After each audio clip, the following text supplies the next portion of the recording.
Hello and welcome back to another Star Wars LEGO MOC video. This is my first video for 2023 and I'm very pleased to present a really fantastic looking ATST MOC. This is designed by Brickvault and a link can be found in the description. The ATST was first seen in the Battle of Hoth, but I believe it really made a name for itself on the ground in the Battle of Endor in The Return of the Jedi.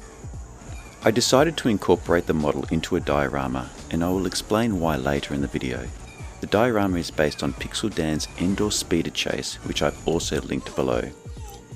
This one was a challenge and there were a number of hiccups along the way.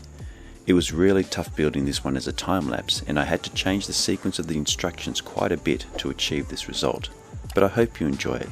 Stay tuned for a review after the time-lapse.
Well, here is the finished product and I really love the result. The ATST has a really distinct look and is a really clever design. For a combat vehicle it looks fast, agile and can manoeuvre through the toughest terrain. The ATST itself cost about 250 Australian dollars for 837 parts and the diorama was an additional $100 for about 450 parts, so about 350 in total. I cannot say how long it took to build as the animation drew it out substantially. Now I do have to point out that this was probably one of the toughest builds I have done. I first attempted this about a year ago and whilst attaching the body to the legs the model just fell apart, so I decided to shelve it for a while. Eventually I decided to try it again but designed a stand for it to give it some stability. This diorama was my solution and I'm really pleased with the result. As mentioned, the diorama is based on Pixel Dan's Endor Speeder Chase. I took elements of this and incorporated them into the base of the ATST. It reflects the look of Endor really well with the lush, green and dense feel. The broken tree stump the walker stood on I think looks really great. I was able to use some Technic parts in the base to connect to the ATST feet without having to modify them, which worked out well. They are not completely static, but it is enough to hold them into place quite securely. The ATST itself looks amazing, and it is the best model I've been able to find. As you can see from the ball and pivot joints, there is a great amount of articulation. However, I've struggled to find many poses that are able to hold the weight of the body. As soon as you start to angle the legs, the whole model just wants to tip forward. Now I have to admit something that I've never done with any LEGO set or MOC. I was forced to glue some components. I'm not proud of this, as always I try and find a solution, but I could not figure out any other options and I would love to know how the designer managed to pose and build it otherwise. I'll explain the parts I struggled with the most. Firstly, these repurposed whips. Due to their manufactured shape, twisting them into another form would tend to force the brick they were connecting to snap off. As a result, I had to glue these binoculars on to support the tension. Additionally, underneath the body, I had to glue this 4x1 plate as it simply was not holding due to lack of support. I also had to glue the ankle joints. No matter what pose I attempted to put the ATST into, these ankles would simply not hold.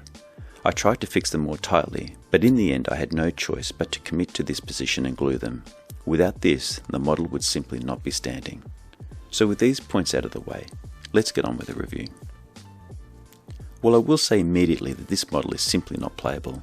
As I've already mentioned, I was forced to glue some of the components. In particular, the head seems to be quite top heavy, and the model for me always tries to fall forward.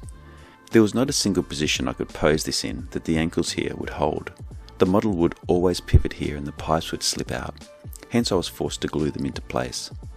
Now this could be due to second-hand parts, maybe due to a little wear not being as tight, but it is something to be aware of. Ideally I would like to have posed this with the upper legs more horizontal, but when attempting this, due to the weight of the head and the body, it slowly starts to drop over time as the ball joints slip. This position seems to hold and still looks effective, as if the AT-ST is on the move. Additionally, there are just too many fragile components. These guards and smaller pieces fell out constantly as I was filming. The front turret falls apart very easily, and even the front head panel has many components just held on by a single stud. Just picking this model up poses a risk of dislodging many of the parts.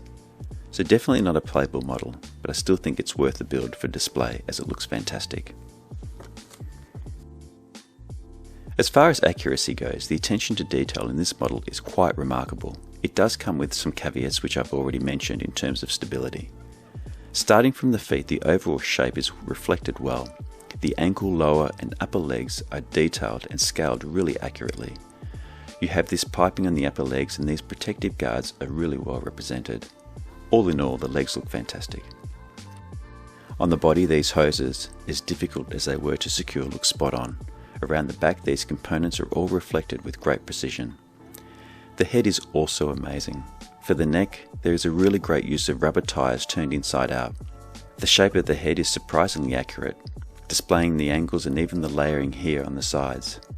All the turrets look great and are really precisely designed. The front face with the simple use of the 2x2 tiles to reflect the windows is very effective.